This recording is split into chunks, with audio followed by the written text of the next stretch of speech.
جب انسان گناہ کرتا ہے تو بربادی سے اسے دنیا کی کوئی طاقت بچا نہیں سکتی. جب انسان گناہوں میں مبتلا ہو جاتا ہے تو پھر اس کو بربادی سے دنیا کی کوئی قوت روک نہیں سکتی. اللہ اکبر. آپ دیکھیں پورے قرآن کو اٹھا کر کے آپ قرآن مقدس کا مطالعہ کریں تو آپ کو پتا چلے گا آسمان سے پتھروں کی بارش ہوئی تھی, گناہوں کی وجہ سے ہوئی تھی. ہواؤں کی آندھی چلی تھی, گناہوں کی وجہ سے چلی تھی. اللہ اکبر. زمین کے اندر قوموں کو دھسا دیا گیا تھا, گناہوں کی وجہ سے دھسایا گیا تھا. اللہ اکبر.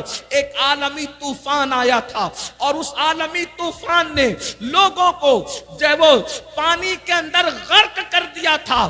آج بھی تاریخ کے انمٹ نقوش پکار پکار کر ہمیں عبرت کی دعوت دے رہے ہیں کہ لوگ اگر دھسے ہیں زمین میں تو گناہوں کی وجہ سے, پتھروں کی برسات ہوئی ہے تو گناہوں کی وجہ سے, چہرے سور اور بندروں کی طرح ہوئے ہیں تو گناہوں کی وجہ سے. اور میرا اللہ قرآن میں واضح طور پہ ارشاد فرماتا ہے وَمَا أَصَابَكُم مِّن مُّصِيبَةٍ فَبِمَا كَسَبَتْ أَيْدِيكُمْ, کہ تم پر جو مصیبت آتی ہے وہ تمہارے گناہوں کی وجہ سے آتی ہے.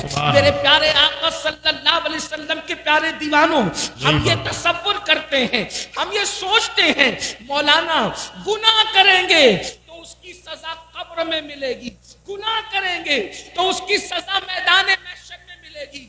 حالانکہ ایک مسلمان کو اگر یہ یقین ہے کہ میرے گناہ کی سزا مجھے قبر اور میدان محشر میں ملے گی, تب بھی تو اس کو گناہ نہیں کرنا چاہیے. اس لیے کہ نہ قبر میں گناہ برداشت کرنے کی طاقت ہے, نہ حشر میں گناہ کا عذاب برداشت کرنے کی طاقت ہے. قبر میں بھی عذاب نہیں برداشت ہو سکتا گناہ کا, میدان محشر میں بھی برداشت نہیں ہو سکتا. مگر بے باکی تو دیکھو, لوگ کہتے ہیں مولانا قبر میں سزا ملے گی تب دیکھا جائے گا, محشر میں سزا ملے گی تب دیکھا جائے گا. اس کا مطلب یہ ہے کہیں نہ کہیں ایمان کمزور ہوا ہے, کہیں نہ کہیں اللہ رسول کی باتوں پر سے یقین کمزور ہوا ہے. اور یاد رکھنا کوئی گناہ اتنا نقصان نہیں پہنچاتا جتنا اللہ کی باتوں سے یقین کا کمزور ہو جانا نقصان پہنچاتا. کوئی انسان جب ہمیں کہہ دیا گیا کہ تم پر عذاب ہوگا اگر گناہ کرو گے تو, اور عذاب دینے والا کون ہے؟ میرا اللہ ارشاد فرماتا ہے ان بطش ربک لشدید, تیرے رب کی پکڑ بڑی سخت ہے. اللہ اگر کسی کو پکڑے, اللہ کسی کی پکڑ کرے, اللہ رب العزت کسی کا محاسبہ کرے, اللہ اکبر. ذرا سوچو تو صحیح, اگر میرا اللہ ہمارے سر میں درد دے دے, صرف انسان کے سر میں درد ہو تو رات بھر وہ کروٹیں بدلتا ہے, اس کو نیند نہیں آتی. اگر کمر کا درد شروع ہو جائے تو انسان تڑپتا ہے, اس کو نیند نہیں آتی. اگر آنکھ کا درد شروع ہو جائے وہ تڑپتا ہے, اس کو نیند نہیں آتی. میرے بھائیوں, میں اپنی بہنوں سے بھی توجہ چاہتا ہوں اور آپ سب سے توجہ چاہتا ہوں. مجھے بتاؤ میرے بھائیوں, وہ سر کا درد جو ڈاکٹر کی دوا سے دور ہو سکتا ہے, وہ کمر کا درد جس پر آپ تدبیر کرنا چاہیں تو آپ اس کو دور کر سکتے ہیں کسی تدبیر کے ہیلے سے. اب آپ مجھے بتاؤ, جب سر کے درد پر اتنا تڑپتے ہو, جب کمر کے درد پر اتنا تڑپتے ہو, جب آنکھوں کی تکلیف پر اتنا تڑپتے ہو, تو اللہ اکبر, جب میرا اللہ قبر میں عذاب مسلط فرمائے گا, جب میرا اللہ میدان محشر میں عذاب مسلط فرمائے گا, اس وقت اپنا کیا بنے گا؟ اللہ اکبر. مسلمان ہو, اپنے نبی کی بات پر یقین کرو. تو میں عرض یہ کر رہا تھا, اگر آخرت میں بھی عذاب کا تصور ہوتا تو بھی بہت بھیانک بات ہے، عذاب تو ہم برداشت ہی نہیں کر سکتے، مگر سن لو انسان کے گناہوں کی سزا صرف اس کو آخرت میں نہیں ملتی، بلکہ انسان کے گناہوں کی سزا اس کو دنیا میں بھی ملتی ہے، انسان کے گناہوں کی سزا اس کو دنیا میں بھی آتی ہے۔ اللہ اکبر، اللہ اللہ۔ آئیے میں آپ کو بتاؤں، ایک بزرگ فرماتے ہیں کہ جب میں رات کو گناہ کرتا ہوں، جب میں رات کو گناہ کرتا ہوں تو صبح میں دیکھتا ہوں کہ میری سواری میری نافرمانی کرتی ہے، یعنی میرے رات کے گناہ کا اثر میری سواری سے بھی ظاہر ہوتا ہے، میری سواری میری موافقت نہیں کرتی، میری سواری میری بات نہیں مانتی۔ اللہ اکبر۔ اندازہ فرمائیں، اس کا مطلب یہ ہے اگر سواری موافق نہ ہو، انسان کی موافقت نہ کرے تو اللہ اکبر وہ یہ گناہ کا اثر ہے۔ فرماتے ہیں چراغ جو بجھتے ہیں وہ بھی گناہوں کی وجہ سے، ٹھوکر جو لگتی ہے وہ بھی گناہ کی وجہ سے، اولاد جو نافرمان ہوتی ہے وہ بھی گناہ کی وجہ سے۔ گناہ کو کیا سمجھتے ہیں، گناہوں کو کیا سمجھ رکھا ہے؟ آج ہر ماں باپ شکایت کر رہے، مولانا میرا بچہ فرما بردار نہیں ہے۔ میں کہتا ہوں تم نے اللہ کی فرما برداری کی ہوتی تو شاید تمہاری اولاد تمہاری نافرمان نہ ہوتی۔ مجھے بتاؤ جو اللہ کی نافرمانی کرے اس کی اولاد اس کی فرما برداری کیسے کرے؟ تو یاد رکھنا جو ماحول ہے صرف گناہ کی وجہ سے۔ مسلمانوں گناہ کرنا چھوڑ دو، گناہ کرنا چھوڑ دو، اللہ سے رشتہ جوڑ لو، پھر دیکھو کیسے کرم کی برسات ہوتی ہے، پھر کیسے چھما چھم کرم برستا ہے۔ اب یہاں ایک بات کی کہنے میں آتی ہے کہ حضرت ٹھیک ہے گناہ کی بات تو روزانہ ہی سنتے ہیں، گناہ چھوڑنا چاہتے ہیں، گناہ سے چھٹکارا نہیں ملتا، یہ بات ہے۔ کوئی مسلمان ایسا نہیں جو گناہ کرنا چاہتا ہو، گناہ چھوڑنا چاہتے، چھٹکارا نہیں ملتا۔ بالکل ایسے جیسے چور کمبل چھوڑنا چاہتا ہے لیکن کمبل چور کو نہیں چھوڑتا، تو گناہ سے چھٹکارا کیسے ملے؟ کوئی کہتا ہے یہ کرو وہ کرو وہ کرو وہ کرو، میں نے کہا کچھ نہ کرو، ایک بات کرو بس، اگر گناہ کی دنیا سے نکلنا ہے، اگر گناہ کے دلدل سے نکلنا ہے، اگر گناہ کی نحوست سے نکلنا ہے، اگر گناہ اور جرائم سے ہجرت کرنا ہے، میری بات نہ سنو، کسی کی نہ سنو، اللہ کا فرمان سنو۔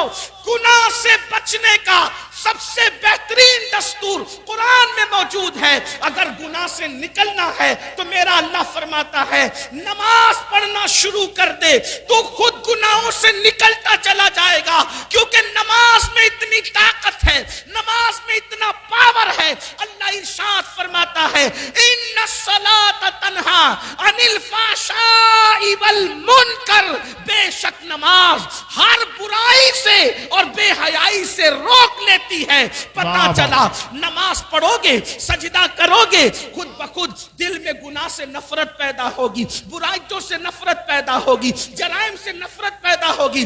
اور سن لو یہ جو دماغ کے اندر خبط چڑھا ہے نا، مولانا میں گنہگار ہوں، میں کیا نماز پڑھوں؟ میرے عزیز یہاں گنہگار اور نیکی کا کوئی مسئلہ نہیں ہے۔ میرے نبی نے تو انسان کو اللہ سے جوڑنے کے لیے کتنا خوبصورت قانون عطا کیا، کتنا حسین قانون عطا کیا۔ ایک بات آپ کو بتاؤں، حدیث میں جو ہے، حدیث میں جو ہے اس پر ہمارا ایمان ہے، حدیث میں جو اس پر ہمارا یقین ہے۔ اللہ کے رسول نے فرمایا جس وقت بندہ سجدے میں چلا جاتا ہے، اللہ اور بندے کے درمیان جتنے پردے ہوتے ہیں اللہ سارے پردوں کو اٹھا دیتا ہے۔ اس میں عالم غیر عالم کا کوئی فرق نہیں، اس میں نیک اور بد کا کوئی فرق نہیں، اس میں اپنے اللہ اکبر خطے قبیلے اور علاقے کا کوئی فرق نہیں۔ جو خلوص سے دل سے سجدہ کرے گا اللہ کے قریب ہو جائے گا، اللہ اور بندے کے درمیان کے سارے حجابات اٹھ جائیں گے۔ اب آپ مجھے بتائیں جو ایک سجدہ اللہ کے قریب کر دیتا ہے، یا یوں کہہ لے جس سجدے سے اللہ ملتا ہے دنیا کی کون سی نعمت اس سجدے سے نہیں مل سکتی؟ سبحان اللہ سبحان کیوں اللہ. سجدوں کے قریب نہیں آتے؟ سجدوں کے قریب کیوں نہیں آتے؟ آؤ. لوگ کہتے ہیں ٹائم نہیں ہے. نہیں، بہت بڑی نادانی کر رہے ہو. کس نے کہا ٹائم نہیں ہے؟ اور نماز کو زیادہ ٹائم بھی نہیں لگتا. آؤ نا اپنے اللہ سے رشتہ جوڑے. آؤ آج اپنے اللہ سے صلح کریں. تھوڑا توجہ سے سنیں، غور کریں. اللہ کے بندو 24 گھنٹے ایک دن میں ہوتے ہیں. ایک دن میں پورے 24 گھنٹے. ان 24 گھنٹوں میں 5 نمازیں ہیں. ایک نماز کو صرف 10 منٹ کا وقت لگتا ہے. اور میرے جیسا آدمی اگر اجلت میں جلدی جلدی پڑھ لے، جسے کچھ آتا ہی نہ ہو، تو وہ 8-7 منٹ میں بھی ایک وقت کی نماز پڑھ سکتا ہے. اللہ کے بندو 7-8 منٹ یا 10 منٹ کس کے لیے نکالنا ہے؟ اللہ کے لیے. اللہ کون؟ جس نے 24 گھنٹے ہمیں دیے. اللہ نے 24 گھنٹے ایک دن میں ہمیں دیے. یہ تیرے لیے بندے. پوری زندگی اس نے دی.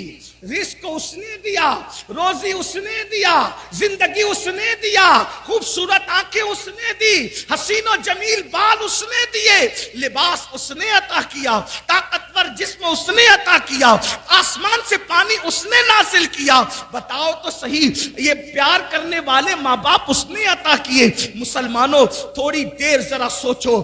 اگر دنیا میں انصاف موجود ہے، اگر دنیا میں وفا موجود ہے، آپ سے پوچھتا ہوں ایک گلاس پانی اگر کوئی ہمیں پلا دے، ہم تھینک یو کہہ کر اس کا شکریہ ادا کرتے ہیں. روح افزا کا ایک گلاس شربت اگر کوئی ہمیں پیش کر دے، ہم اس کا شکریہ ادا کرتے ہیں. کوئی نوکری 5-10 ہزار کی دلا دے، اس کا شکریہ ادا کرتے ہیں. مسلمانوں میں کوئی تقریر نہیں کر رہا ہوں، لیکن آپ سے صرف توجہ چاہتا ہوں. دل کا درد ہے.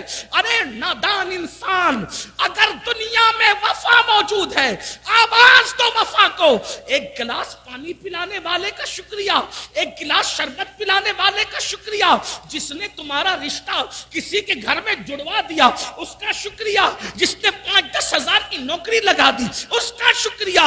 اور وہ اللہ، سبحان اللہ سبحان اللہ. بے شک، زندہ باد زندہ باد. وہ اللہ جس نے پانی پیدا کیا، واہ واہ، آسمان سے پانی اتارا.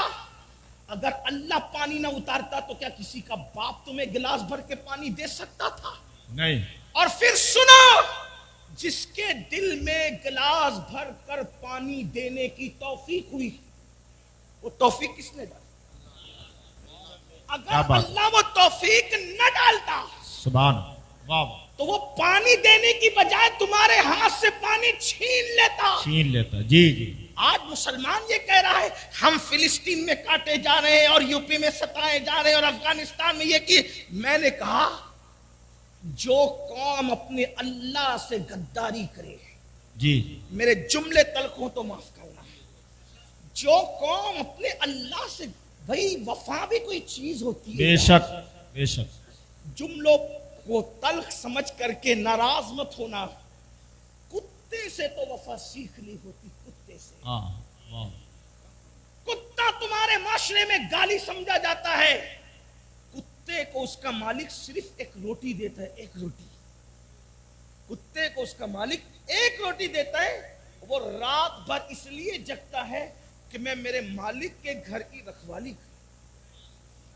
کتا ہے نا، کتا اسٹیج پہ کتا بولو تو بھی لوگوں کے کان پر گرا گزرتا ہے، اچھا نہیں لگتا، لیکن کیا کریں، مجبور ہے.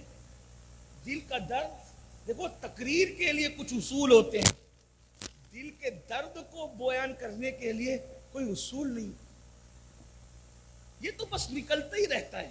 اور میں کوئی خطیب مقرر نہیں کہ میں سجا کر کوئی تقریر کروں، لیکن ایک بات کہتا ہوں، میری قوم کے جوانوں بتاؤ، کتے کو روٹی اس کا مالک دیتا ہے، کوئی یہ وفا کرتا ہے کہ رات بھر؟ ایک بات یاد، اگر اس کی برادری کے کتے 4-6 مل کر آ جائیں، اٹھ کے ان کے ساتھ نہیں جاتا، رات بھر جگ کر بیٹھا رہتا ہے پہرا دینے کے لیے. حد ہے، خیرت ہے. کتا ایک جانور ہے، حقیر جانور، ذلیل جانور، ایک روٹی پہ اتنی وفا کی اپنے مالک سے. ہمیں تو سب اللہ نے دیا ہے. بے شک. سبحان اللہ. کوئی ایک چیز مجھے بتاؤ جو اللہ نے نہ دی ہو. اہل منبر سے لے کے زمین پہ بیٹھے ہوئے تک مجھے ایک چیز بتاؤ جو اللہ نے نہ دی ہو. کون سی چیزیں بتاؤ؟ ہمارے پیر کی چپل سے لے کر سر کی ٹوپی تک واسطہ کوئی بنا دیا اللہ نے. بے شک بے شک. سبحان اللہ سبحان اللہ. بہت اچھا. زندہ باد زندہ باد. کھانا کھانے سے لے کے ہضم کرنے تک کس کی قدرت ہے؟ سوچو، غور کرو. اگر اللہ اس منہ کے اندر کوئی مرض، اللہ نہ کرے، اللہ کسی میرے نبی کی امتی کو وہ دن دکھائے، منہ میں کوئی مرض پیدا ہو جائے، ارب پتی خرب پتی ہو کر بھی ایک لقمہ چبانے کی اوقات ہے؟ نہیں. جو لقمہ چبا رہے ہو کس کی طاقت ہے؟ میرے اللہ کی طاقت. اگر اللہ تمہیں اندھا کر دے، اللہ نہ کرے میرے حضور کے کوئی امتی اندھا ہو، اللہ نہ کرے آپ کو اللہ کبھی وہ دن دکھائے، لیکن میں صرف بات کرنے کے، اگر کوئی اندھا ہو جائے، بتاؤ زندگی کیا ہوگی؟ اتنی بڑی بلڈنگ ہے، لمبی لمبی کاریں ہیں، قیمتی کپڑے ہیں، ہو گیا اندھا، کیا انجام ہوگا بتاؤ؟ یہ جو آنکھوں سے دیکھ رہے ہو کس کی دی ہوئی قوت ہے؟ کس کی طاقت ہے؟ بتاؤ. اللہ نہ کرے بیوی پیار دینے کی بجائے بغاوت پہ اتر آئے، کیا کر لو گے؟ یہ جو بیوی کو اللہ نے وفادار، کس نے؟ اللہ نے بنایا نا وفادار. بیوی کے دل میں پیار کس نے پیدا کیا؟ اللہ نے. اولاد کے دل میں پیار کس نے پیدا کیا؟ اللہ نے. اور ماں باپ کے دل میں پیار کس نے پیدا کیا؟ اللہ نے. جو لوگ ہمیں عزت سے ملتے ہیں کس نے بھی ماحول بنایا؟ اللہ نے. اگر کوئی آپ کی تقریب کرتا ہے کس نے یہ توفیق دی؟ اللہ نے. سب تو اسی کا دیا ہوا ہے. اللہ اکبر. حق تو یہ ہے اگر محمد الرسول اللہ کا کلمہ پڑھتے ہو وہ بھی اللہ کی توفیق کے بغیر ممکن نہیں ہے. اگر میرا اللہ توفیق نہ دے تو نبی کا سگا چچا ابو لہب بھی کلمہ نہ پڑھ سکے، ابو جہل پڑوس میں رہ کے کلمہ نہ پڑھ سکے. اگر اللہ توفیق چھین لے تو دیکھنے والا بھی کلمہ نہ پڑھے، اور اللہ توفیق دے تو 1400 سال کے بعد پیدا ہو کر بھی تم کلمہ پڑھے. نعرہ تکبیر، نعرہ رسالت، کس نے؟ علامہ سید امین القادری. یہ سب دیا کس نے؟ اللہ نے. اب بتاؤ، سب دے کر، توجہ ہے، سب دے کر کچھ نہیں مانگا. بابا سب دے کر کچھ نہیں. اگر اگر اللہ کچھ مانگتا نا اس کی شان ہی نہیں ہے مانگنا، بے نیاز ہے. بے شک. لیکن بفرض محال کیا اوقات ہوتی میرے بھائی. یہ آکسیجن پیدا ہونے سے لے کے مرتے دم تک کے لیتے چھوڑتے ہو ہے نا. کبھی کوئی بل آیا ہمارے گھر پہ؟ آیا نہیں. ڈاکٹر نے 8 گھنٹے کی آکسیجن دے دی، اتنا لمبا بل بھیجا، بہت اچھی بات. کہ ہم سوچنے لگے یا اللہ یہ کیا ہے. صحیح بات. آپ مجھے بتائیں نا، ڈاکٹر آکسیجن دے وہ بھی اس کی نہیں ہے، حالانکہ اس میں بھی قدرت کا عمل دخل ہے. بے شک. کوئی چیز ایسی ہے ہی نہیں جس میں قدرت کا عمل دخل ہے. بے شک بے شک. ان اللہ علی کل شیء قدیر. بلکہ اللہ تو یہاں تک فرماتا ہے اے انسان اور جنات، اگر تم زمین اور آسمان کے کناروں سے نکل سکتے ہو تو نکل جاؤ.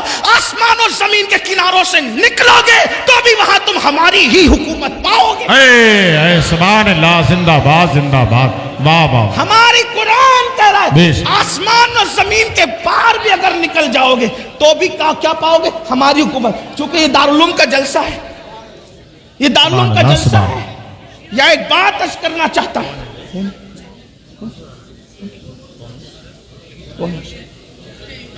اچھا سبحان اللہ. نعرہ تکبیر، نعرہ رسالت. علماء اہل سنت حضرت علامہ مولانا شاکر علی نوری صاحب قبلہ، علامہ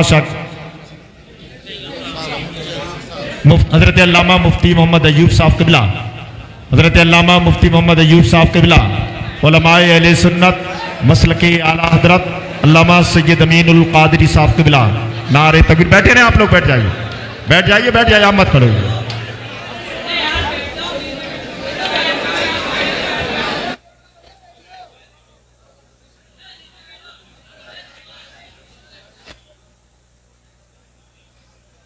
ممبر شریف والے بھی بیٹھ جائیں, آپ حضرات بھی تشریف رکھیں. ہاں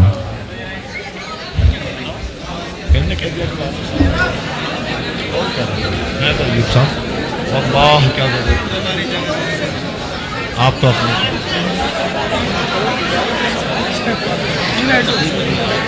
کون ہے اس کے اللہ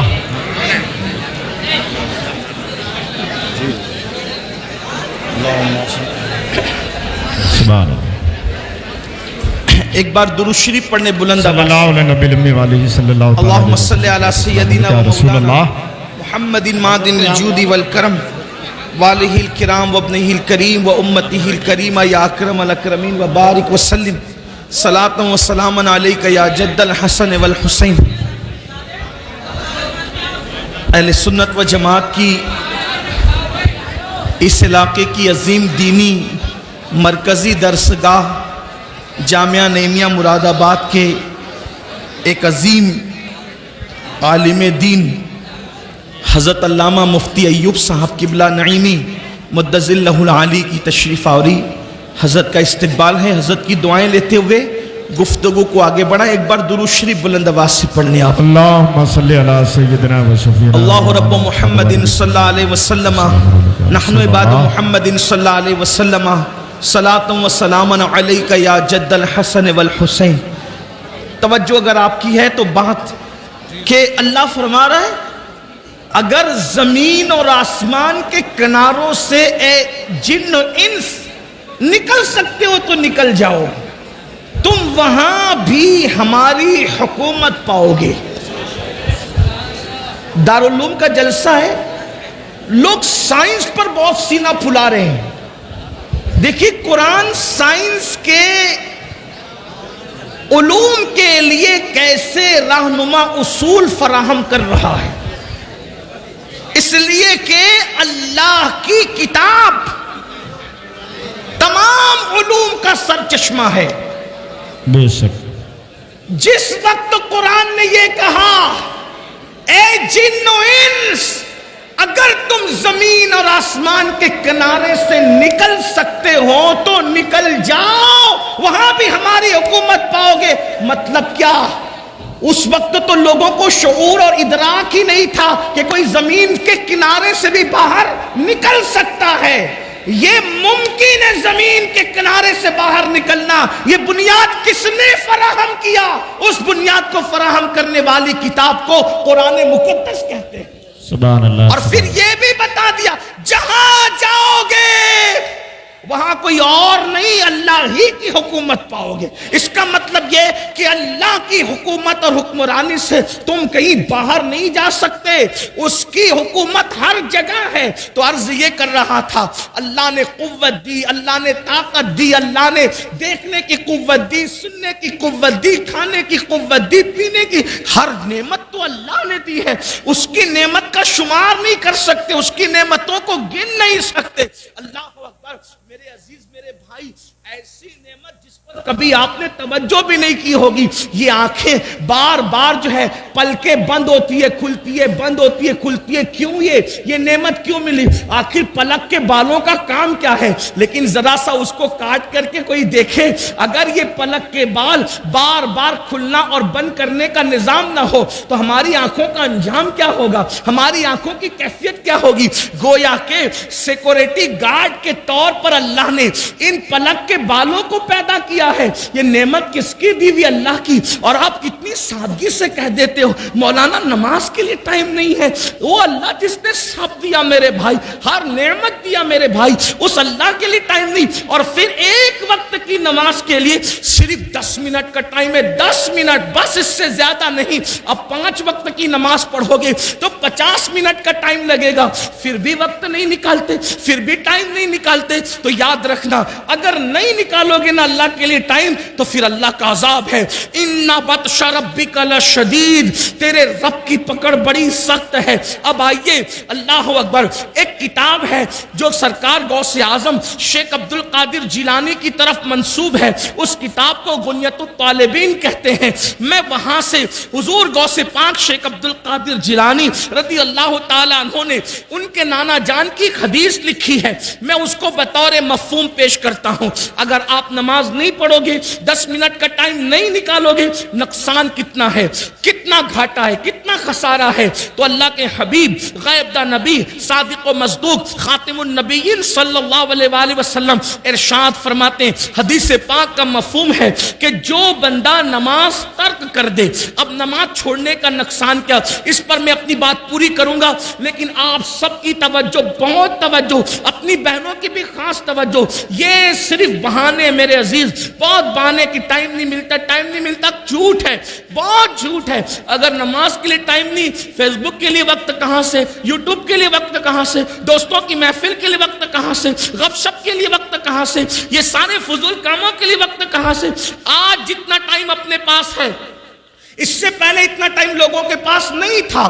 10 منٹ کا ٹائم نکالو، بہت بڑی بڑی مصیبتوں سے بچو گے، بہت بڑی بڑی بلاؤں سے بچو گے، اللہ سے رشتہ جڑے گا، اللہ کے قریب آ جاؤ گے، رسول اللہ صلی اللہ علیہ وآلہ وسلم کے قریب آ جاؤ گے، حضور کو خوش کر دو گے. اللہ اکبر. تو آقا کریم غیب دا نبی صلی اللہ علیہ وآلہ وسلم کے فرمان کا مفہوم ہے، جب بندہ نماز چھوڑتا ہے، نماز ترک کرتا ہے، تو اللہ تعالیٰ اس کو 12 مصیبتوں میں گرفتار کرتا ہے. اللہ اس کو 12 تکلیف اور مصیبتوں میں گرفتار کرتا ہے. 3 مصیبتیں اس کو دنیا میں آتی ہے، 3 مصیبتیں اس کو مرتے وقت آتی ہے، 3 مصیبتیں اس کو قبر میں آتی ہے، 3 مصیبتیں اس کو میدان محشر میں آتی ہے. اب یہ 12 مصیبتیں ہیں، یاد رکھ لو. یا 10 منٹ کا ٹائم نکال کے نمازی بن جاؤ، یا پھر ان بھیانک مصیبتوں کے لیے تیار ہو جاؤ، ان خوفناک مصیبتوں کے لیے تیار ہو جاؤ. اور سن لو، یہ معاذ اللہ کسی دنیا کے ظاہری لیڈر کا یا صرف کسی سیاسی لیڈر کا بیان نہیں جس کو ہنس کے اڑا سکو، یا یہ کسی عام انسان کی گفتگو نہیں، یہ اس رسول کا فرمان ہے. تمہارے منہ سے جو نکلی وہ بات ہو کے رہی. اللہ اکبر. یہ اس رسول کا فرمان ہے جو اپنی مرضی سے کبھی گفتگو کرتے ہی نہیں. اللہ اکبر. زبان ان کی ہے، کلام خدا بند قدوس کا ہے. اللہ اللہ. اس لیے آقا کا فرمان ہے، انہوں نے کہہ دیا، جو کہہ دیا ہو کے رہا، انہوں نے جو فرمایا ہو کے رہا. تو سن لو، مصیبتوں سے بھاگنے والوں، مصیبتوں سے جیت چرانے والوں، مصیبتوں سے ڈرنے والوں، اللہ کے حبیب فرما رہے ہیں، نماز چھوڑو گے تو 12 مصیبتوں کا منہ دیکھنے کے لیے تیار رہو، 12 مصیبتوں میں گرفتار ہونے کے لیے تیار رہو. آئیے 3 مصیبتیں دنیا کی کیا ہے، ذرا اس پر توجہ کریں. اللہ اکبر. کتنا ترس آتا ہے میری قوم پر، کتنی نادان ہے یہ قوم، ہر مصیبت سے پیچھا چھڑا رہی ہے. اور وہ بھیانک مصیبتیں جو نماز کی وجہ سے آ رہی ہے، 10 منٹ کا ٹائم نکالنے کے لیے تیار نہیں. آؤ آؤ، اپنے رسول، اپنے آقا جو ماؤں سے زیادہ شفیق ہے، ماؤں سے زیادہ رفیق ہے. اللہ اکبر. خون کے رشتے اتنا ہم سے پیار نہیں کرتے جتنا آمنہ کے لال نے پیار کیا ہے. حضور نے امت سے کتنی محبت کی ہے، اس کا احساس تو کرو. اللہ کے حبیب نے اللہ کے عذاب کو کیوں بیان کیا؟ تاکہ سن لو، ہوشیار ہو جاؤ، اپنے آپ کو اللہ کے عذاب سے بچاؤ. ورنہ سن لو، اچھی طرح سن لو، کسی انسان میں اتنی طاقت نہیں ہے کہ اللہ کے عذاب کو برداشت کر سکے. واللہ سارے زمین اور آسمان مل کر اللہ کے عذاب کو اٹھانے کی طاقت نہیں رکھتے. بابا یہ نازک سا وجود جو پسو، کھٹمل اور چونٹی کے کاٹنے پر بھی بے چین اور بے قرار ہو جاتا ہے، اللہ کا وہ عذاب کیسے برداشت کر سکو گے جو زمین اور آسمان برداشت نہیں کر سکتے؟ ایک بزرگ بہت روتے تھے، کسی نے پوچھا رونے کی وجہ کیا؟ فرماتے ہیں، اگر اللہ مجھے گرم پانی کے عذاب سے ڈراتا تو بھی مجھے رونا ہی تھا. اللہ نے مجھے گرم پانی کے عذاب سے نہیں ڈرایا، بلکہ اللہ نے مجھے جہنم کے عذاب سے ڈرایا. جہنم کے عذاب کے بارے میں قرآن کہتا ہے، القاریہ القاریہ، جہنم کے عذاب کے بارے میں قرآن کہتا ہے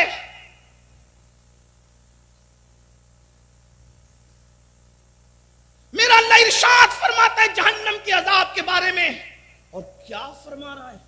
اللہ فرماتا ہے کہ جس دن کافر اللہ کے عذاب کو دیکھیں گے تو کیا کہیں گے؟ وَيَقُولُ الْكَافِرُ يَا لَيْتَنِي كُنْتُ تُرَابًا، کاش ہم مٹی ہو جائیں۔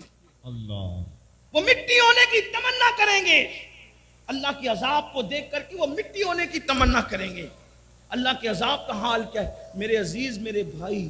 اسی لیے صحابہ جنہیں جنت کی بشارتیں ملی تھی وہ رات رات بھر اسی لیے نہیں روتے تھے، انہیں پتا تھا اللہ کے عذاب۔ ام المومنین، یہ میری مائیں اور بہنیں موجود ہیں جنہیں نماز کا طریقہ بھی صحیح نہیں پتا، یہ گھمنڈ میں ہے مولانا ہم تو جنت ہی میں جائیں گے۔ میں کہتا ہوں امید کری جا سکتی ہے لیکن خوف بھی ہو، امید کی جا سکتی ہے مگر خوف بھی ہو۔ یہ کیا کہ جن کی زندگی میں کلمہ طیبہ بھی یاد نہیں اور انہیں گھمنڈ ہے کہ جنت میں جانے سے میں کون روک سکتا ہے؟ بڑی معذرت کے ساتھ امید بھی کرو خوف بھی کرو، یہ گھمنڈ ہے، نہ امید نہ خوف۔ کیا سمجھ رکھا ہے جنت کو؟ ہم تو لوگوں سے کہتے ہیں 1857 کے بعد والوں نے جتنا جنت کو مشکل بنایا ہے اتنی بھی جنت مشکل نہیں ہے، اور جتنی آسان آپ کے شاعروں نے جنت بنا دی ہے اتنی بھی آسان جنت نہیں ہے، نہ اتنی مشکل ہے نہ اتنی آسان ہے۔ پھر اعتدال کی راہ کیا ہے؟ تو میرے امام اسے اعتدال کی راہ کو بیان کرتے کہتے ہیں وہ تو نہایت سستا سودا۔ واہ واہ واہ، سبحان اللہ۔ اعتدال کی راہ کیا ہے؟ نہ 1857 کے بعد والوں کی فکر جو انہوں نے بہت مشکل کر دی کہ کچھ بھی کر لو جنت میں نہیں جاؤ گے، یہ مشکل، اور آپ کا حال یہ ان کو دیکھو اور ان کو دیکھو اور جنت میں چلے جاؤ۔ میں کہتا ہوں کہ ساری نسبتیں عظمتیں سرارکھوں پہ انکار نہیں، لیکن جن کو دکھا کر جنت بانٹ رہے ناظم صاحب آپ، ان کے ایمان پہ خاتمے کی بھی کوئی گارنٹی آپ کے پاس ہے؟ تو نہ اتنی مشکل نہ اتنی آسان۔ امام کی فکر یہ کہ وہ تو نہایت سستا سودا بیچ رہے ہیں جنت کا، ہم مفلس کیا مول چکائیں، اپنا ہاتھ ہی خالی ہے۔ سبحان اللہ سبحان۔ ہمارے پاس مول کیا ہے؟ بھئی چیز کتنی سستی ہو اور ہمارے پاس نہ ہو اس کی قیمت آپ کی توجہ ہے؟ دیکھیں آسانی سے سمجھ میں آئی، چیز کتنی سستی ہو اور ہمارے پاس قیمت نہ ہو، لے سکتے ہیں۔ جیسے مثال کے طور پر یہ میرا رومال ہے، اگر میں کہوں کہ میں اسے آج بیچنا چاہتا ہوں، کون خریدے گا تم میں؟ تو میرا حسن ظن یہ کہتا ہے کہ میرے عزیز میرے بھائی لوگ جو مجھ سے محبت کرتے ہیں پیار کرتے ہیں، اگر میں اس کی قیمت یہ کہہ دوں 500 روپے تو ابھی 500 کی کئی نوٹیں نکل آئیں، 5000 تو بھی نکل آئے، 10,000 میرا حسن ظن کہتا ہے تو بھی نکل آئے، لیکن میں یہ رومال چلے بیچ ہی دوں، کتنے میں خریدو گے؟ میں نے بیچنا اس کو، مجھے چاہیے اس رومال کے صرف 15 پیسے، 2 منٹ کا ٹائم ہے، اگر آپ میں سے کسی کی جیب میں 5 اور 10 15 پیسے ہو ابھی لا کر دے دیں، حضرت مفتی ایوب صاحب کی بلا مدظل اللہ العالی کے ہاتھ سے یہ رومال لے کر جائیں، یا یہ سید صاحب کا رومال لے جائیں، یا اگر حضرت اجازت دے گستاخی نہ ہو تو حضرت کا عصا لے کر چلے جائیں۔ اتنے بڑے بزرگ عالم دین کا عصا 15 پیسے میں ان کی اجازت سے آپ کو بیچنا چاہتا ہوں، لے جائیں، لیکن 2 منٹ میں آپ کو 15 پیسے لا کر دینا ہے۔ کوئی لے جا سکتا ہے؟ لے جا سکتا ہے؟ قیمت تو بڑی سستی تھی، آپ کے پاس وہ مطلوبہ قیمت تھی ہی نہیں، ہے نا؟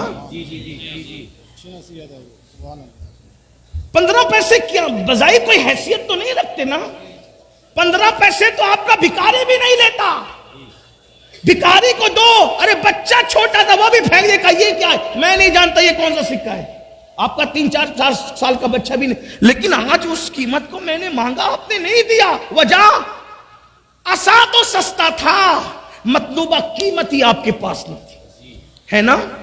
رومال تو سستا تھا، مطلوبہ قیمت ہی آپ کے پاس نہ تھی، سید صاحب کا رومال سستا نہیں تھی، مطلب کیا، چیز تو سستی بک رہی تھی مگر وہ کرنسی آپ کے پاس نہیں تھی، بلا تمثیل جنت تو بیچ دی محمد الرسول اللہ نے، مالک جنت نے تو اعلان کر دیا، بلکہ یوں شان سے اعلان کیا جس کو بریلی سے آواز آ رہی ہے، حضور تاج الشریعہ کی شکل میں کہتے جہاں بانی عطا کر دے، بھری جنت ہبا کر دے، نبی مختار کل ہے جس کو جو چاہے عطا کر دے، اے سبحان اللہ، نعرہ تکبیر، نبی مختار کل ہے جس کو جو چاہے، وہ بھیک میں بھی جنت دے سکتے اور بیچ بھی سکتے، بے شک، کیونکہ خالق کل نے آپ کو مالک کل بنا دیا، دونوں جہاں ہے آپ کے قبضہ و اختیار، سستے سودے میں جنت بکی نہ، لیکن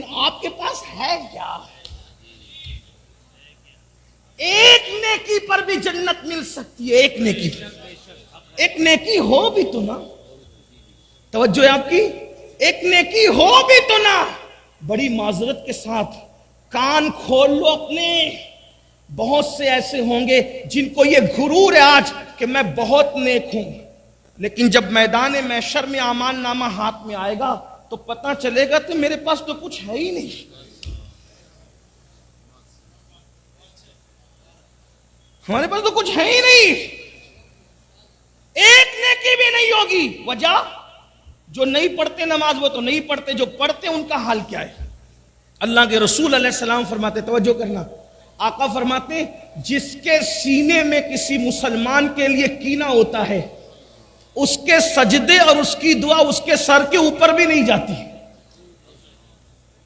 دیکھ لو نا، چیک کرو اپنے آپ، چیک کرو، حضور صرف مالا اور تسبیحات میں دینے نہیں آئے تھے، وہ تو تزکیے قلوب کے لیے آئے تھے، چیک کر لو اپنے دلوں کو، جس قوم کے دل سگے بھائیوں کے لیے صاف نہ ہو، جس قوم کے دل پھوپھی اور چچاؤں کے لیے صاف نہ ہو، جس قوم کے دل پڑوسیوں کے لیے صاف نہ ہو، جس قوم کے دل بہنوں کے لیے صاف نہ ہو، ارے حد تو یہ ہے جس امام کے پیچھے نماز پڑھتے ہو ان اماموں کے لیے جب تمہارے دل صاف نہ ہو تو تمہاری نماز کا کیا ہو؟ اے واہ واہ واہ، سبحان اللہ، سبحان اللہ، بہت اچھی، اگر کافر کے ہاتھ میں آئی فون دیکھا آپ کو کوئی اعتراض نہیں ہوتا، لیکن امام کے ہاتھ میں آئی فون آ گیا تو فوراً آ کے پھٹ کے کہتی ان کے پاس آیا کہاں سے؟ فوراً شک کی نظر سے دیکھا، فوراً، ارے نادان، جب تو اتنے پیچھے کھڑے رہتا ہے، بلکہ ہفتے میں ایک دن آ کر اتنے پیچھے کھڑے رہتا ہے،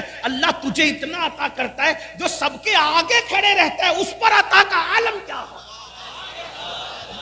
سبحان اللہ، زندہ باد، زندہ باد، شک ہے اپنوں کے خلاف شک، اور یاد رکھیے جب دل کینے سے پاک نہیں ہوں گے، اور میں یہ دیکھ رہا ہوں بڑی معذرت کے ساتھ علماء سے دعا لینے کے لیے، صرف سبق سنانے کے، دنیا دار تو دنیا دار ہے، دیندار طبقہ بھی اس منزل پر ناکام ہے، الا ماشاءاللہ، الا ماشاءاللہ، دیندار طبقے کو بھی ہم ناکام باس کہلانے والوں کو دیکھنے کہ ان کے سینے پاک نہیں ہے، کیوں؟ اگر کسی کی تقریر بھی اچھی ہو جائے تو ان کو اس وقت بھی تکلیف ہوتی ہے، بری ہو جائے تو بھی تکلیف ہوتی ہے، آپ توجہ کرنا، کسی سے لوگ زیادہ پیار کرنے والے ہوں تو تکلیف ہوتی، مخالفت کرنے والے ہوں تو تکلیف، یعنی ہمارے دل کا، اچھا ہم نے دل کو پاک اور صاف رکھنا، کچھ اہمیت اس کی سمجھی ہی نہیں، اور اللہ کے رسول دلوں کا تزکیہ کرنے کے لیے تھے، وَيُزَكِّيهِمْ وَيُعَلِّمُهُمُ الْكِتَابَ وَالْحِكْمَةَ، تعلیم بعد میں ہے، پہلے قرآن نے دلوں کا تزکیہ بیان فرمایا، ہم تعلیم تو حاصل کر رہے ہیں، تزکیہ کہاں ہے؟ اور جب تک دل صاف نہ ہو، چیک کر لو اپنے دل کو، اپنے من میں ڈوب کر تہجد گزارو، فجر پہ گھمنڈ کرنے والوں، ظہر پہ اترانے والوں، جانے نماز نے کہہ دیا کہ جس کے دل پاک و صاف نہیں ہے بغض و کینے سے، ان کے سجدے ان کے سر کے اوپر نہیں جاتے، ان کی نمازیں ان کے سر کے اوپر نہیں جاتی، ان کی دعائیں ان کے. اس کا مطلب صرف نماز پڑھ کے بھی چھٹکارا نہیں ہے. قرآن کہتا ہے عاملۃ ناصبۃ تصلی نارا حامیہ. قرآن میں چھوڑا ہی کچھ نہیں ہے. یہ بھی قرآن کا معجزہ ہے. گنی ہوئی آیتوں میں قرآن نے سب بیان کر دیا ہے. ولا رطب ولا یابس الا فی کتاب مبین. ہر رطب و یابس کو قرآن میں بیان کر دیا گیا ہے، کھول کے بیان کر دیا گیا ہے. قرآن کہہ رہا ہے عاملۃ ناصبۃ تصلی نارا حامیہ. عمل کر کے آئیں گے، محنت کر کے آئیں گے، پھر بھی جہنم میں ڈالے. بے عمل نہیں، عمل ہوگا، عمل، محنتیں ہوگی، محنتیں. وجہ ان کے دل صاف نہیں ہوں گے. پڑوسیوں کے لیے، بھائیوں کے لیے، بہنوں کے لیے، پھوپھیوں کے لیے، چچا تایوں کے لیے، دوستوں کے لیے، یاروں کے لیے. بلکہ قیامت کی نشانی میں نشانی یہ بھی ہے، ہاتھ ملیں گے، دل نہیں ملیں گے. عید پہ گلے تو ملتے ہو، سینے سے سینہ ملتا ہے، دل کب ملا؟ اور ایک بات آپ کو بتاؤں، حضور نے جنتی ہونے کی نشانی بیان کی. آقا نے فرمایا اے انس، صبح اس حال میں کرنا کہ تیرے دل میں کسی کے لیے کینہ نہ ہو. آقا فرماتے، سن لیں حدیث پاک کا مفہوم. کیا فرمایا؟ اے انس، صبح اس حال میں کرنا کہ تیرے دل میں کسی مسلمان کے لیے کینہ نہ ہو. یہ میری سنت ہے، اور جو میری سنت پر عمل کرے گا جنت میں میرے ساتھ جائے گا. سبحان اللہ، سبحان اللہ. اگر حضور کا ساتھ جنت میں چاہتے ہو، دل کو صاف کر لو. اب کہتے ہیں ارے حضرات ہم تو دعا کرتے قبول نہیں ہوتی. سیدنا ابو ہریرہ دمشق گئے، ملک شام. جب دمشق گئے تو لوگوں نے کہا اے صحابی رسول آپ دعا کیجئے. توجہ کرنا، آپ دعا کیجئے. صحابی کی دعا ہم سب کے حق میں قبول ہوگی. حضرت ابو ہریرہ نے فرمایا ایک ہی شرط پہ دعا کروں گا. توجہ ہے نا آپ کی؟ توجہ بہت اچھے سے سن رہے ہو، لیکن مزید توجہ، بہت اہم موڑ پر گفتگو آ رہی ہے. کیا فرمایا؟ ضرور دعا کروں گا، شرط ہے اگر کسی کے اپنے رشتہ دار سے رشتہ ٹوٹا ہوا ہے تو پہلے وہ میری محفل سے باہر نکلے. کیونکہ رشتہ داروں کے لیے کینے والوں کے درمیان میں دعا نہیں کروں گا. کیونکہ میں نے اپنے نبی سے سنا جس محفل میں رشتہ داروں کے لیے کینے والے موجود ہوں، رشتہ توڑنے والے موجود ہوں، رشتے کو منقطع کرنے والے موجود ہوں، اللہ دعا قبول نہیں کرتا. فرماتے ہیں میری دعا اگر لینا ہے تو پورے مجمع میں جس نے اپنے رشتہ داروں سے بات بند کر رکھی ہے باہر جائے. مگر وہ خیر القرون تھا، وہ خیر القرون تھا. اگرچہ اصحاب رخصت ہو رہے تھے لیکن سینئر تابعین کا دور شروع ہو چکا تھا.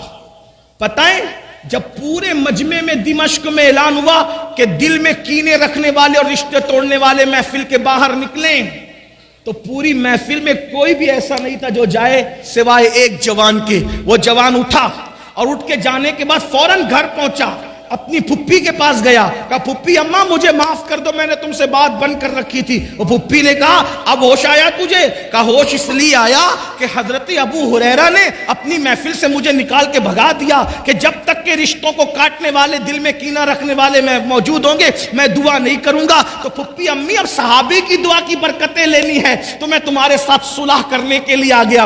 آپ مجھے بتائیں یہ مقبول دعاؤں کی محفلیں تھی. ہماری محفل کا حال تو یہ ہے اگر 100 لوگ موجود ہیں تو 98 لوگ تو سارے بغض کینہ لے کر کے آتے ہیں. پھر کہاں دعا؟ لوگ کہتے ہیں مولانا پہلے جب بارش مانگنے کے لیے جاتے تھے تو جاتے تھے بھیگ کے آتے تھے. پہلے کے مولانا لوگ ایسے تھے. میں نے کہا ہوش کے ناخن لو، مولانا تو اب بھی ویسا ہی مولانا ہے. تمہارے دل کہاں ہے؟ آمین کہنے والوں کے دل کہاں ہے؟ دل میں بغض ہے، کینے ہے، حسد ہے. اور ایک بات اور آگے بڑھ کے بتاؤں، اب توجہ کرنا. جب پھپھی کے لیے، بھائی کے لیے، چچا کے لیے دل صاف نہ ہو تو یہ حال ہے کہ سجدے سر کے اوپر نہ جائیں اور جو ماں باپ کی بد دعا لیں، جو ماں باپ کو تڑپائیں، ماں باپ کو سسکیاں لینے پہ مجبور کرے. کسی کے ماں باپ کسی کے دروازے پر روٹی کا ٹکڑا مانگ کر کے گزارا کر رہے ہیں. کسی کے ماں باپ مسجد کے زینے پہ بیٹھ کر کے بھیک مانگ کر کے گزارا کر رہے ہیں. کسی کے ماں باپ اللہ اکبر کسی کے یہاں برتن جھاڑو کر کے اپنا گزارا کرنے پر مجبور ہے.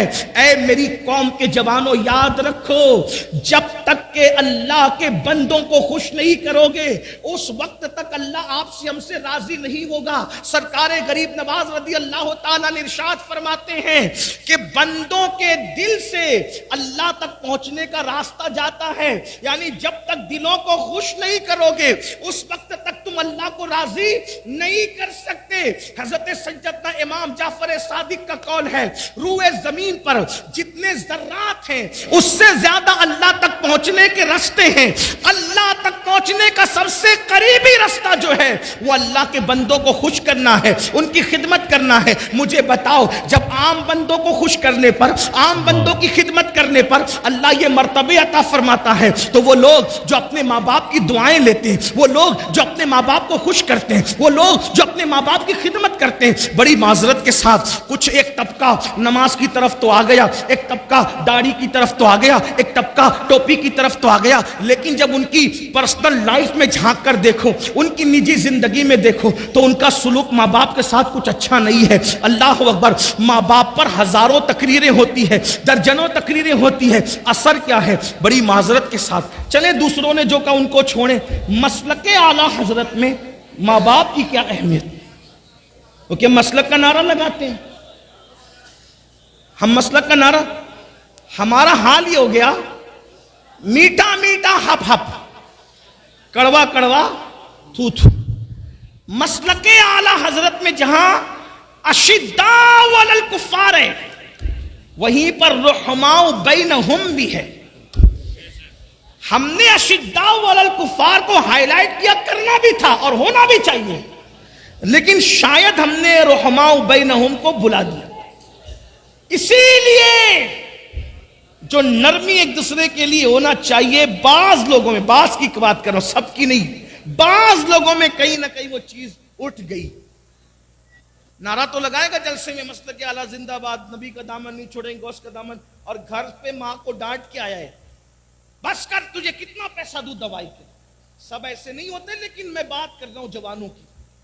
امام اہل سنت سیدی اعلیٰ حضرت امام احمد رضا خان محدث بریلوی لکھتے ہیں ماں باپ کا ادب کیا ہے. فرمایا جب اپنے ماں باپ سے گفتگو کرو پہلے ان سے اجازت لو. توجہ کریں, میں سمجھتا ہوں کہ اگر ہاتھ اٹھوا لیے جائے نا میرے بھائیوں ہاتھ, تو شاید کتنے ہاتھ ہوں گے جو اٹھ سکیں گے. کون لوگ ہیں جو ماں باپ سے اجازت لے کے گفتگو کرتے ہیں؟ پہلی بات تو ماں باپ ترستے ہیں میرے بھائی کہ میرا بیٹا مجھ سے گفتگو تو کر لے.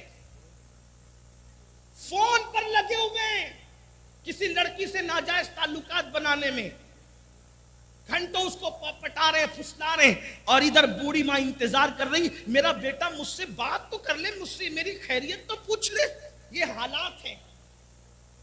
بوڑھے ماں باپ سے بات کرنے کو فرصت نہیں, دوستوں کے پاس رات کے 3-3 بجے تک بیٹھ رہے, انٹرنیٹ لے کر کے رات کے 3-3, 4-4 بجے تک بیٹھے, ماں باپ سے خیریت پوچھنے کا وقت نہیں. سنو, میرے امام لکھ رہے, امام اہل سنت, کہ جب ماں باپ سے بات کرنا ہو تو اس طریقہ یہ ہے کہ پہلے ان سے اجازت لو, اور اجازت لینے کے بعد بات کا طریقہ کیا ہو, اے بڈھی, اے بڈھا, ڈوکری ڈوکرا, یہ سب نہیں, بلکہ فرماتے ماں باپ سے اجازت لے کر جب ان سے بات کرنے کا وقت آئے تو ایسے بات کرو جیسے غلام اپنے آقا سے بات کرتا ہے.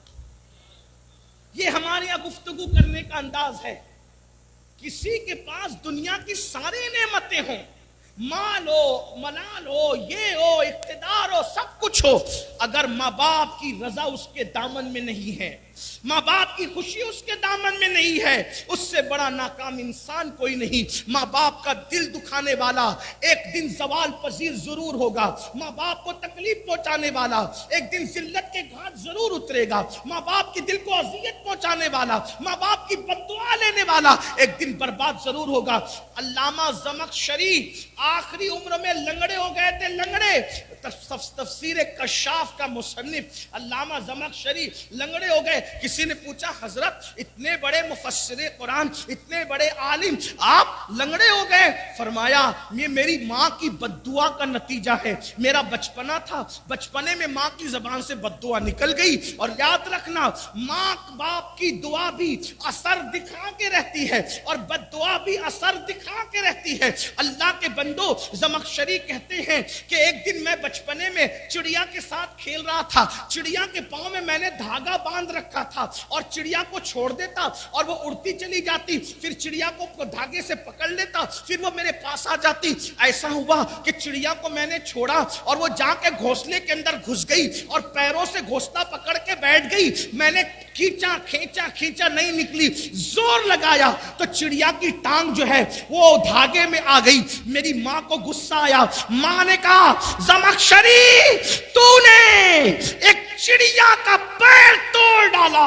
ماں کے جذبات تھے، جذبات میں زبان سے نکل گیا، تو نے چڑیا کا پیر توڑا، اللہ تیرا پیر توڑ دے۔ اللہ اکبر۔ کہتے ہیں علامہ زمخشری کہتے ہیں کہ یہ میری ماں کی زبان سے نکلے ہوئے الفاظ تھے۔ پوری زندگی اس کا اثر نہیں ظاہر ہوا، لیکن مرنے سے پہلے پہلے ماں کا دل نہیں دکھایا تھا، ماں کو تکلیف نہیں پہنچائی تھی، ماں کو اذیت نہیں پہنچائی تھی، لیکن ایک چڑیا کے معاملے میں جذباتی ہو کر ماں سے زبان سے نکل گیا، پورا ہوا۔ تو اللہ کے بندو، خوشیاں ڈھونڈنے چلے ہو، نعمتیں ڈھونڈنے چلے ہو، برکتیں ڈھونڈنے چلے ہو، تو بات دور نکل گئی۔ عرض کیا کر رہا تھا؟ جب تک سینے کینے سے پاک نہیں ہوں گے تمہارے سجدے اور دعائیں سر کے اوپر نہیں جائے گی۔ ایک بات اگر نہ کہوں تو میرا دل نہ بھرے گا۔ اب آپ مجھے یہ بتائیں، جب امتی کے لیے دل میں کینہ رکھے تو اس کی نماز سر کے اوپر نہیں جاتی، اگر امتی نبی کے لیے دل میں کینہ رکھے